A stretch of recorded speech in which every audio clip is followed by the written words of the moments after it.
This is a special presentation from Brighton High School. All right, folks, we're going to jump right in, and we'll start, as I said in the chat, there's the links to the exchanges. If you'd still like to jump into that, I'm going to take you to a little bit of a different view by stopping and restarting the share, because we will be able to break down the thoughts shared by parents, not the thoughts, but the ratings at least, by parents and by students, and to look at them holistically as well. And then, like I said, we'll go into the chat if anybody has questions along the way that they'd like to offer or suggestions. Ms. Mosier is going to be monitoring that, and then she'll throw those questions at us after we go through the thought exchange comments, and then we'll open up the floor to anybody that would like to add anything at that point, and we'll make sure we check those Facebook Live comments also. So taking a look at the exchange and some of the top thoughts shared and where people weighed in on them. Let's start first. This is the view that we look at when we take a look at all parents and students and how they rated the thought. So again, it doesn't break down who shared the thought, whether it was a student or a parent, but just how they starred or how they rated the thoughts. And I'm going to start first with the students. I like to put our kids first and think about what their concerns or top concerns, at least how they rated them. And the first here was, please consider an open campus for our seniors during their last months at BHS. They're really missing that right now. They're missing their friends from other cohorts too. Thanks for all you do to get them to school as much as you do. We are absolutely thinking about that. As a matter of fact, Dr. Hall and I had a long meeting yesterday talking about open campus for more than just the seniors, and what would the implications of that be, and how could we work through that and ensure people's safety when they're off campus, maybe not adhering to guidelines the same way. And then what happens when they come back, and what do we do in terms of symptom checking? But it's also being aware now, many, many months into this, that if kids go off campus, first of all, they've been great about following all of the precautions and masking and keeping distance, et cetera. There's really not much of a difference if they go off campus and don't do that for 20 minutes while they're getting lunch, no different than if they're doing that after school or in the evening, right? So just because it's happening during the school day doesn't necessarily make it any different. We would hope they'd follow those guidelines no matter what. So long story longer, that's the conversation we're having and thinking about how we can make some of those things happen. Second comment about please try to give class of 2021 some year-end events. Absolutely. We're at the same place and thinking about how to do that, and lots of plans for that. Seniors get their prom, anything related to something enjoyable. Absolutely. Dr. Hall, can you give us a quick comment about end of year kind of events, what you're thinking about, kind of the things that are in the works that you've shared already? I know you shared some stuff with seniors today as well. Yeah, thank you, Dr. McGowan. And I think all of our assistant principals, Teresa, Matt, and Betsy are on, and Mike Leaner and Nate Merritt, athletic director and VPA director as well. So thanks for them for coming. As far as activities for students, we did have a really healthy meeting with the senior class council, and we're meeting with the executive class council after break. We've been developing a list of several items heading into the later spring once the weather breaks for not only our seniors, but juniors and our 9th and 10th graders as well. One of the big things that we're hoping to do in June is a modified homecoming parade, really highlighting the seniors, but also working with the students to highlight the sports teams, various clubs, all in a car or automobile type parade, not a walking parade like we would typically do for homecoming, but doing some sort of parade, and getting assistance with the Brighton Police and Fire Departments to help us with the road traffic, but meeting at a certain location and then just inviting out the community to either watch from their cars or safely from the sidewalks up and down Westfall, Whitten, and Elmwood or Lac DeVille. So that's something we're planning for June. We're also in the midst of looking at renting tents for June to be able to do and have the tents set up for at least a week period where we can fit in multiple activities from Spring Fest for the 9th, 10th, and 11th graders, some sort of modified prom-ish, some sort of modified ball-ish with a bonfire, and also with seniors doing a bash banquet, PTSA sponsored bash banquet and get together and slideshow combined. So all of those things are in the works. We're working out the details, and we're going to post those events on the website as soon as we kind of get things down. I don't want we were concerned about planning too far ahead. Last year it just seemed to be one letdown after another when we would say, well, this is what we're going to do, and then it got down. And graduation, we're planning for June 22nd on the turf with a rain date of June 23rd. Again, all of that will be out once we kind of finalize things. The yearbooks are coming.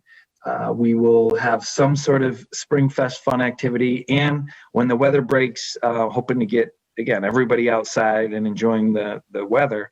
But as Dr. McGowan said, we'll be talking to the safety committee to see about opening campus up depending on the numbers as we move into the spring. Thanks, Dr. Hall. A couple hot stove items here real quick. High schoolers should be able to sit in their cars during flex and free periods. Any thought about that? Well, when the weather was good and we had more supervision outside, we did allow kids, if they wanted to eat in their cars with a sibling, but we had several students after a while who would get into cars with other students, and we just couldn't have that unmasked eating in an enclosed car. So we stopped that during the winter. We really don't have a whole lot of kids moving outside, but if we did have a senior who wanted to go out by themselves or with a sibling, we could work through that. We have a couple kids who do that during flex in particular. Great. Super hot stove now. Class of 2021, put posters up. Can they do it? That's one of the things that I'm releasing an email out tonight, that seniors right after February break can put up their military college posters just as usual. And we're going to allow students in the auditorium after break for flex only to start, and we'll see where we can go. Great. Gym should be open all day.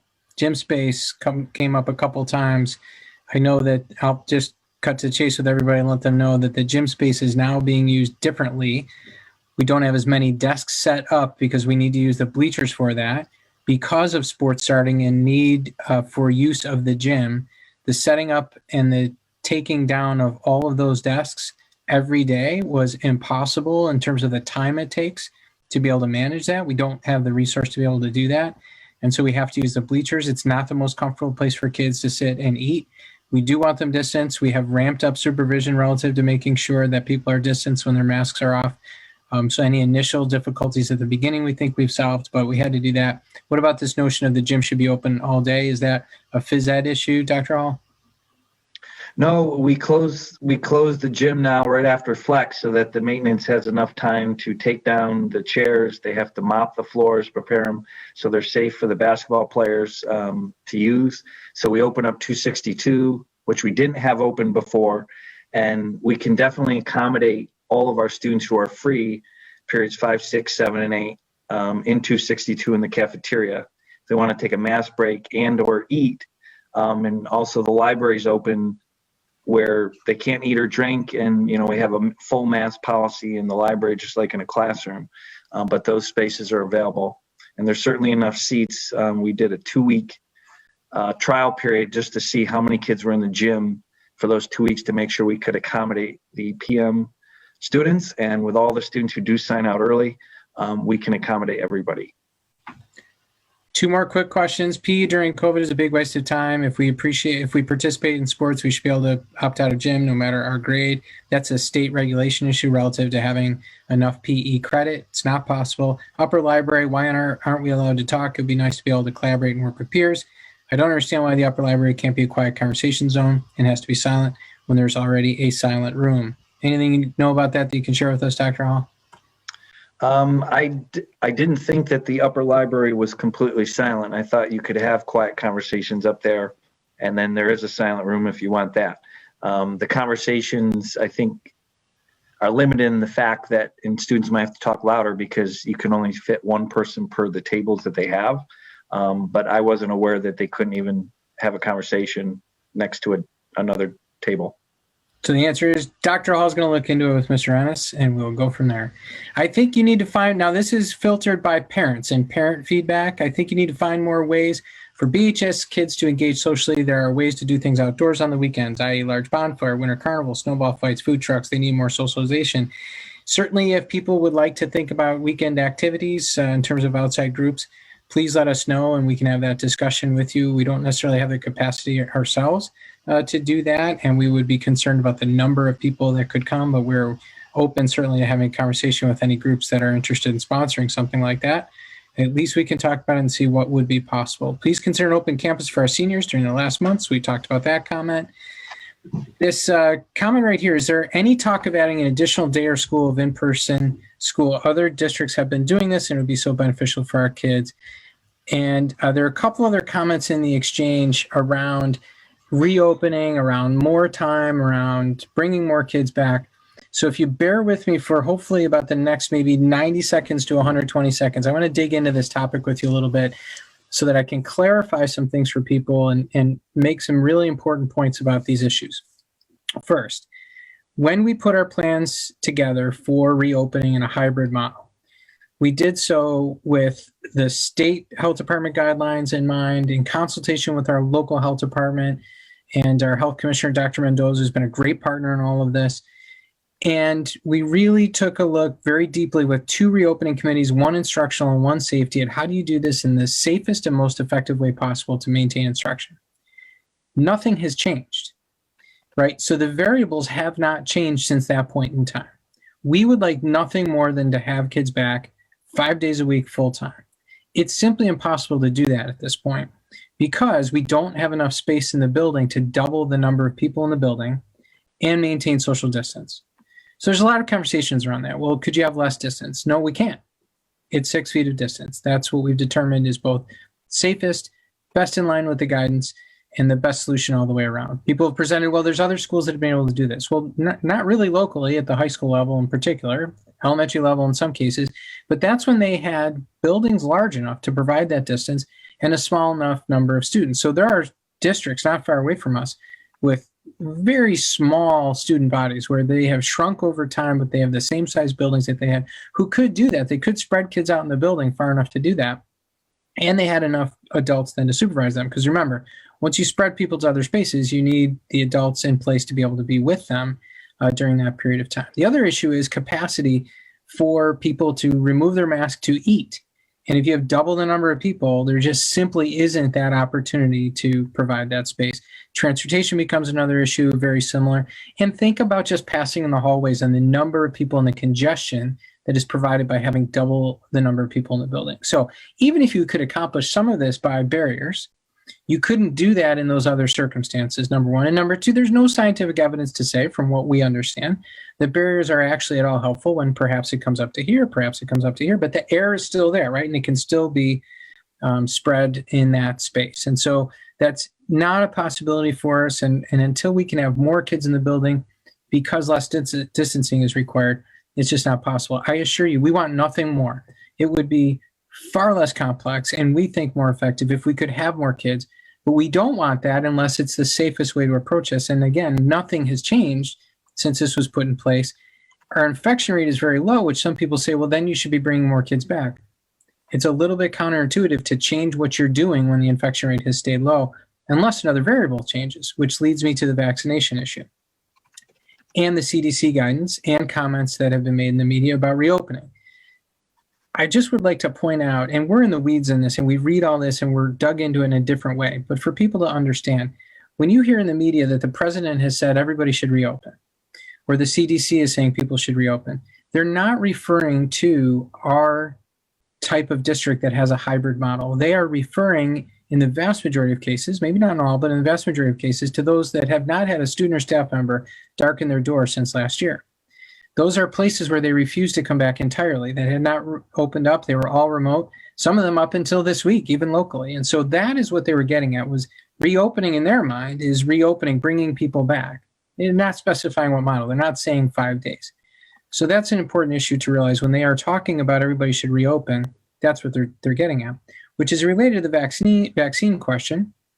And the head of the CDC, speaking in what it was described as her personal capacity, saying that vaccination of staff members shouldn't be a barrier to bringing people back. Well, it is, for one, when you are also entrusted with the health and safety of those people and the staff that come to you, as importantly as everybody who's coming into the building. But realize that what she was getting at was shouldn't be a barrier to reopening in the sense that I just described, which is in a hybrid model when there could be distance and when those precautions could be taken. So they're not saying that people don't need to be vaccinated in order to reduce distance to bring more people back. This is an important distinction. I know these are small layers, but they make a really big difference.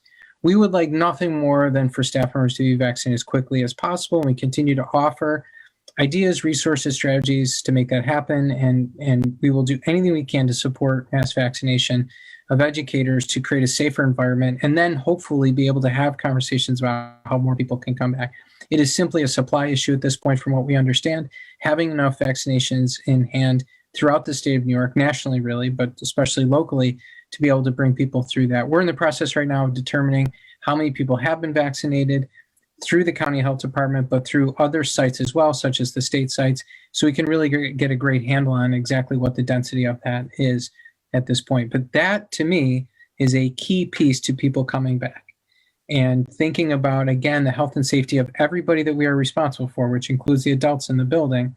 You can't have a conversation about changing the strategies that are mitigating risk unless another variable is changing. And right now that hasn't happened yet. We're not at that point. So that's one of the issues. The other question about the Wednesday and whether or not we would, like some districts, change what we're doing, I'd like to give a little background on that. We certainly will continue to monitor that. There is no plan in place right now to have that happen, but here's why. Our Wednesdays in other places have perhaps not gone the way they had hoped they would go, and that has forced that change in some districts. That's their business. I don't want to speak to that other than to say there's specific reasons in every district why they may have done that. I'm not telling everybody who's here tonight that the Wednesday is perfect and that everybody should love it. I am sure there are people that think it's gone well. I know there are, and I know there are people that think it doesn't go well, and much of that depends on the experience you're having. I get that. However, if we were to change the Wednesday and be bringing kids in on an alternating basis for another day of in-person instruction, we would then be giving half the kids another asynchronous day. So let's think about the cost benefit instructionally. You'd get very few days between now and the end of the year. So you're ballpark 20 weeks from the end of the year. You'd get 10 more in-person days. It's a relatively small number, but you'd pick up 10 asynchronous days. And we've determined that the best answer in the middle that gives the best bang for the buck, so to speak, is maintaining the Wednesday, which is rated by most people or thought by most people to be more effective than the asynchronous day. So we would rather a consistent 20 weeks of that, which is better than having 10 in-person days associated with 10 more asynchronous days, is essentially what it comes down to. We'll keep an eye on that. We'll continue to think about that. But again, the variables in every district are just a little bit different. You heard about plans for seniors, graduation. Dr. Hall spoke to quite a bit. Great question here. I know this has come up and a parent has asked me about this. Over the summer, schedules are made with no allowance for zooming into a classroom. When did this policy change? Why is it no longer considered an invasion of privacy to allow students to zoom into a classroom? Well, it is. But here's the deal. November, right around Thanksgiving, when we became an orange zone and when numbers started to go up, we became increasingly concerned, extremely concerned about the number of kids that we thought would be quarantined when numbers went way up, and the number of staff members that would be quarantined and not able to be there. And we became very concerned about the continuity of instruction and looked at this as a way that we could maintain enough instruction for all kids and for the allow for staff members so that we did not have to shut down due to lack of staff members, which happened in other places, and we didn't want to see that happen. So sometimes there are things that you are doing that you don't like to be doing. And we had two concerns with regard to zooming into classrooms. One was privacy and one was pedagogy. We've tried to make clear in the privacy area what the expectations are for students, and I will tell you that they have honored that. We've had a couple of exceptions which prove the point to us about the privacy of the classroom and how that could be violated by people outside of that or zooming in and taking advantage of that technology. But for the most part, people have handled that really well. And we've decided that is something that we were willing to let go of in that moment. Yes, it was still important to us, but this was more important. And these are the kinds of decisions people have had to make throughout COVID.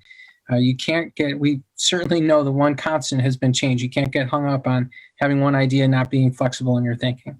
And the pedagogical issue around balancing kids on screen with kids in the room and providing the best experience possible is still a concern for us. And we're still trying to build our capacity that way.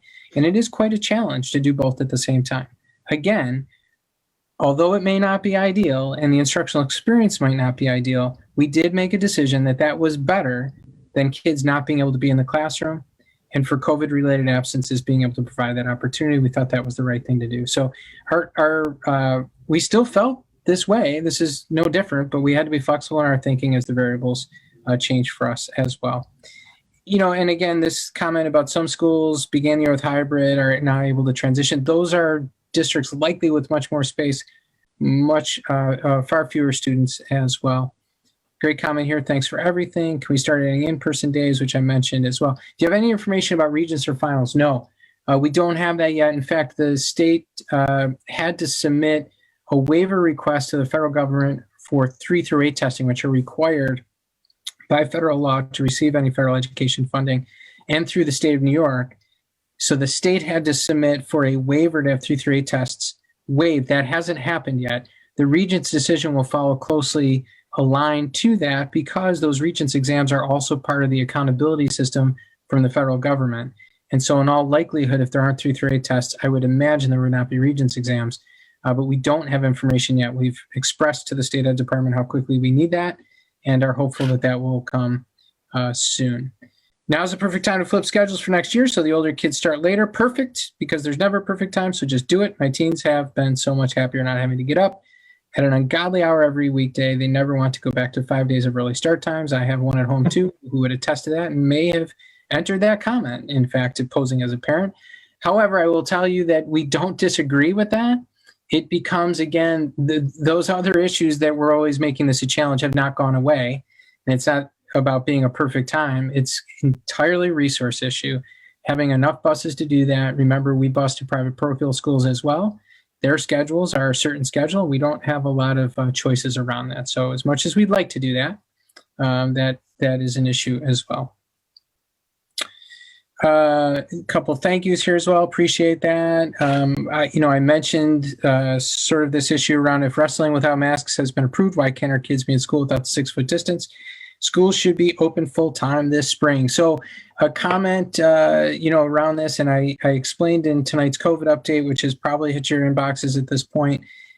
I don't disagree with you, and I had similar concerns. However, those making decisions around public health, both on a state and local level, determined that that was a safe enough activity and felt comfortable authorizing that at this point. That decision has been made separate from school activities for a variety of reasons, and as was well explained to me, 2 kids on a wrestling mat for a short period of time, and by the way, our kids are masked when they're doing that, is different from sitting in an enclosed space with a larger group of people exchanging respiratory droplets, and these things are all viewed differently. The risks are different, the science is different, and the exchange of droplets is different. It's something important to consider. So I do understand this logical leap people have made with why can't kids sit next together then in a lecture if they can be on a wrestling mat together. I've said the same thing, but I also understand why these things are viewed very discreetly, very differently, and on an individual basis. I do hope it's a harbinger for things to come where we can think about how to have more kids together as well. I'm going to jump over and just take a look at the remote comments. Also, we'll start with the students again and very quickly go through this and then go to the chat. People concerned with the workload here. This has come up a number of times. Dr. Hall and I went through all of these comments in detail prior to this, and it's certainly something he'll continue to work on and think about with the staff. It's interesting because there are some people that would say workload's not enough, other people saying it's too much. I know our teachers are constantly asking themselves this very question also. And I think really trying to be sensitive to the needs of students and doing a really wonderful job of that. But it is a completely different way of looking at what they're assigning, how they're assigning, and the types of activities that are happening. So we'll continue to pass this feedback along as well and think about, excuse me, Kevin? Hold on one second, that competing balance between accomplishing the curriculum and recognizing that it's a very different time. Go ahead, Dr. Hall. Just, I would say, I meet with the remote teachers at least once a month, and I would encourage any parent or student to, if you haven't done it already, to just reach out to the teacher and let them know how you're feeling and what's happening right now. And I think the vast majority will try to work with you for sure. And if you have concerns or questions after that, then please send me a note or one of the other administrators, and we'll help you through it. Thank you. I appreciate that. This next comment is about this prioritization and clearly, coming from a student, I believe, about, for prioritizing time for themselves, et cetera. And there was another comment in about mental health support and receiving support. I would strongly suggest, this is something Dr. Hall and I wanted to mention to people, please reach out directly to your teacher or your counselor or principal or assistant principal. We want to support you in every way we can and think about making every day your best day, supporting every individual student. And so please reach out so we can get you the support you need, because this is not a surprising, but still a heartbreaking comment to read as well. We want to make sure we're helping people find that balance and being accommodating that way too. Thank you to teachers who have gone the extra mile. Our teacher drops off projects items at home. Love that. Appreciate that. Thank you for pointing that out. I'm going to certainly cause myself probably a problem by doing this, but in terms of the participants, I did not see everybody, but I did see Jen Hobbs and Evan Brower on the list, and I want to shout out to them for the just unbelievable work that they are doing to make every experience great for them. They are rock stars, and here tonight, thank you for joining us. I don't know if anybody else is on there, but I'm really proud of the work that they are doing. We're trying to get better and better at this every day. It's not ideal for anybody, and we recognize that. Wednesday, somebody appreciates the delayed start time, but it sends the day into chaos. Doesn't seem like scheduling on the days of teacher conferences are benefiting anyone beyond some extra sleep.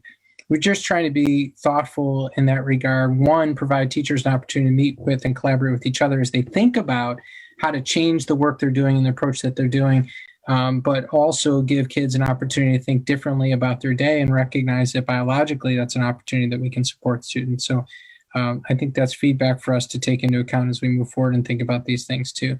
Engagement, it's hard to stay focused in Zoom classes, especially since this person is neurodivergent. I know the teachers try their hardest, but the school gives them little. And so again, we want to keep thinking about how we can find different ways through Zoom, whether it's through breakout rooms, differentiating activities, and we're always working on it as well. So thank you for that feedback too. A thank you here. And some of the same comments about sports, et cetera. And again, that's how they were rated by students. And on the parent side, teachers doing a fantastic job. Thank you. Love that. And this is from the remote comments. Thank you to teachers who've gone the extra mile. Thank you. Is the morning show happening at BHS? Is there a way for my fully remote student to get information that is pertinent to him from the morning show? Dr. Hall, how could we do that? So every day, the morning show is broadcast live on the Brighton YouTube channel, right on the website. If you go to the Brighton High School website, you can go to the morning show. They broadcast live from 7:45 to 7:49. And then all of the announcements are actually sent out via email to all students right after the show. It's in a Brighton morning show e-news. It's a brand new thing that they're sending out. It's really nice looking document. If you're not getting that or your student's not getting that, please send me a note. Great. Thank you, Dr. Hall. A comment here, I'm not doing well at good days, but the frequency that happens is so low. There's just too much to keep up with and stay sane, and then more detail around that. Again, please reach out because we'd like to support you in that. That's not something we'd like to see happening. We want to make sure we're helping you with that as well. So a lot of great comments, a lot of great feedback. We go through every single one of those, and we will share those with anybody who needs that as we think about our practice and keep thinking about adjustments we can make. Ms. Mosier, anything in the chat that people would like us to address? I do not see anything in the chat at this time. Okay. Anybody like to unmute themselves and have a conversation with us? Any questions we can answer or suggestions you'd like to make?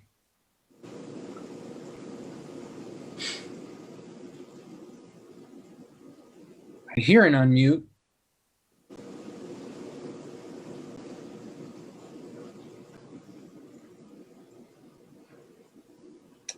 Sounds a little like the ocean. A little bit. Just going to pull up the Facebook Live and see if there's any comments there. And certainly we'll hang on here if anybody would like to. If you don't, that's the extent of what we are presenting tonight. But now it's just open forum for you. And there aren't any comments on Facebook either.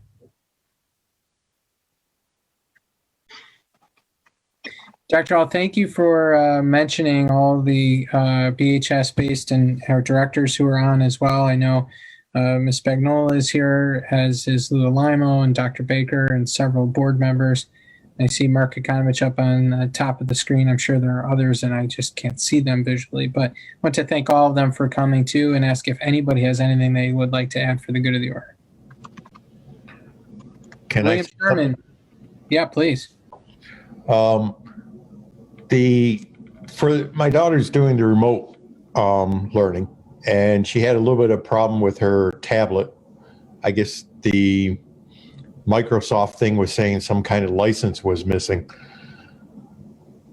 It's a little bit difficult reaching out to the technology people when you're fully remote. Today we ended up going over to the school and rebooting her computer near the cafeteria so that it actually was running on the Brighton High School Wi-Fi. And it does seem to have fixed the problem, but we had replied to them one time and they never replied back to us, and all of a sudden they closed the ticket. So it just seems as though the remote students don't have that same connection with the technology department as if you're in the school and you can, talk to somebody or go to the office, however it really works. So for better or worse, William, I would say that because we don't have a lot of in-person things happening like that, it's generally actually handled the exact same way for somebody who's in person. I'm sorry that was your experience. I would say that part of that is probably a volume issue. We've had to really rethink how technology support is being offered, which I think they've done very well. It didn't work as well in your case. And I would say I see Dr. Leaner on the screen. If you have that situation come up again, would you do me a favor and email Dr. Leaner directly? And he can look into the ticket for you and try and help you, because I don't want that to be your experience. I will say they've done a remarkable job with we didn't add staff, yet we added a huge number of machines. And, I think we're trying to be as responsive as possible, but I'm sure that will come up from time to time. So do me a favor, if you could email Dr. Leaner, and I know he'll get back to you right away and follow up on that. Mike, any other suggestions on that too? No, I would say, I apologize, William, that you had that experience. It's certainly not the norm. And if anybody on the call has any issues with regard to technology where they've had something similar happen, please reach out to me and I can investigate that and improve our processes. That's what we're all about, is making sure that we're delivering for the kids. We certainly don't want students unable to do the work because the tool that we're utilizing isn't working properly. I mean, for the past couple of days, my daughter was using my MacBook instead of her tablet just to make sure, because it was some weird thing with the Microsoft licensing saying that it wasn't up to date or something. But as I say, since we rebooted her computer on your actual Wi-Fi website, she says right now for the past 8 hours or whatever, we're good. Yep, So let's perfect. fingers crossed. Ironically, William, Mark Ekanovich can relate. He had to bring the laptop that he uses for the Board of Education into the lobby in the Farm Central office to do the exact same thing. So our board members have that same experience because they're off the network quite often. So. Right. All right. Well, thank you very much, guys. You bet. Any other questions, comments, suggestions for the good of the order from anybody? There is one question in the chat. It said, has the school decided which format to choose for the AP finals? Dr. Hall. Yeah, so there are 3 different formats right now. The early May, the first 2 weeks of May, which would be the traditional time that APs are given, and they're all paper pencil. Then there's the middle to end of May, which some of the exams are paper pencil, some of them are on computer only.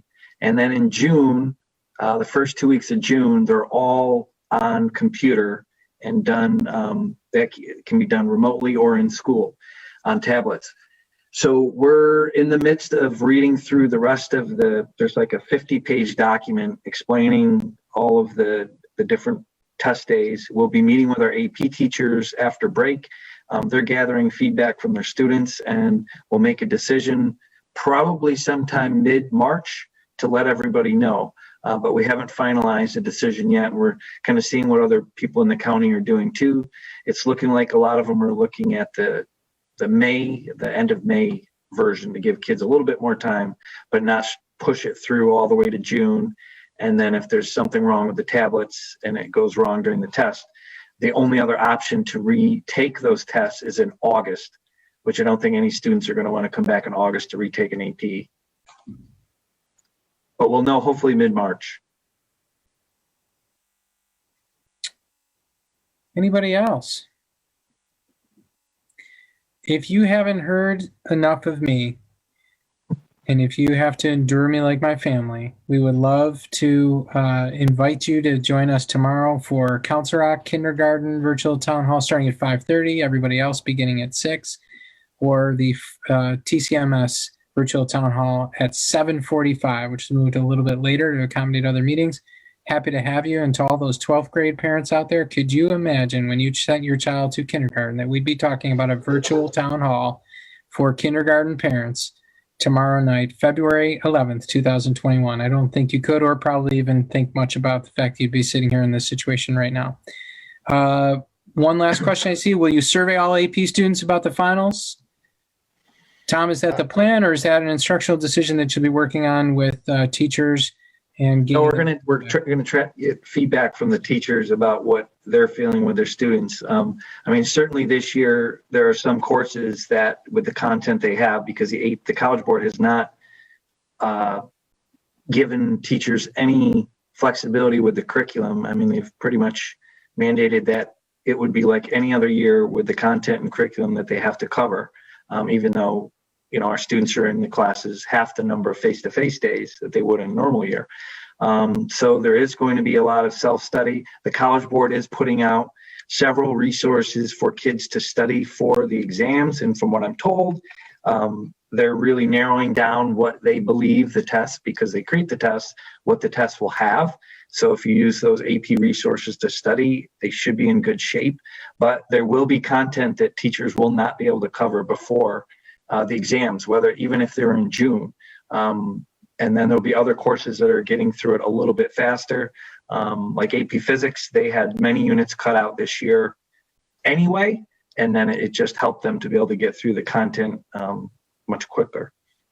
And, we're going to tell students this year, usually it's a expectation that kids take the APs in May or whenever we offer them. It's still the expectation, but we're not going to put any pressure on anybody. And it's really their decision to make if they want to sit for the AP or if they don't. And we're hoping that they do, because, the money, it's $92 an exam. But if they don't do as well as they would hope, it's not going to hurt them. The scores don't get sent to colleges unless they ask them to. And then if they do well, it could exempt them from a course in college or even give them college credit. So we're going to, hopefully kids will be able to make some of those decisions as we get closer, but we're not going to put pressure on kids one way or the other. I did see another comment in the chat about AP Psych telling students they must self-study rest of curriculum if they have a chance of passing the exam. Is this common amongst all AP classes? I probably wouldn't put it as extreme as to have a chance of passing the exam. I think the point is, and this is probably communicated in every class, that certainly this year it's a different variable, and getting through the rest of the curriculum is an enormous challenge with half the amount of time in person. And so encouraging kids to self-study and pursue the material that way will be helpful in their achievement on the exam. But I don't know that I'd put it as extremely as if they have a chance to pass the exam. Frankly, we don't know exactly what the exams will look like, although we now know different modalities and timing. But the College Board has said that all the curriculum will be covered and will be tested, but hopefully there will still be some consideration given as they've developed that for the circumstances that people are in. Remember, some kids throughout this country have not set foot in school yet. And so I think there's a lot of different questions that they're asking around equity too. I do believe that the resources they're going to send out for each AP, where they're going to give study materials that they haven't really ever done before in the way that they're doing it this year. I think if students look at those and work through those, that will give them a good idea of what the important pieces are for the test this year. Correct.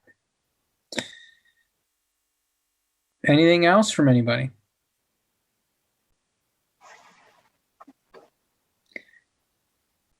Everyone, thank you very much for coming. And like I said, if you'd like to join us tomorrow night, we're happy to have you.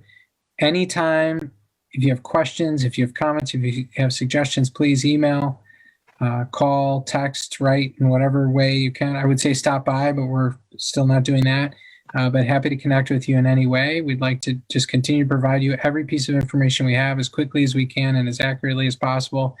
We'll continue to get through this together. As our colleague, Dr. Mendoza, has mentioned many times, we're in the home stretch, just maybe a long home stretch, and we appreciate everybody's support. We have had a very low infection rate, and it's the work that everybody's doing, the cooperation we're seeing at home and throughout the community that's making that happen. So continue to keep your distance, keep safe, keep masked, and thank you for all of your support as well. This has been a special presentation from Brighton High School.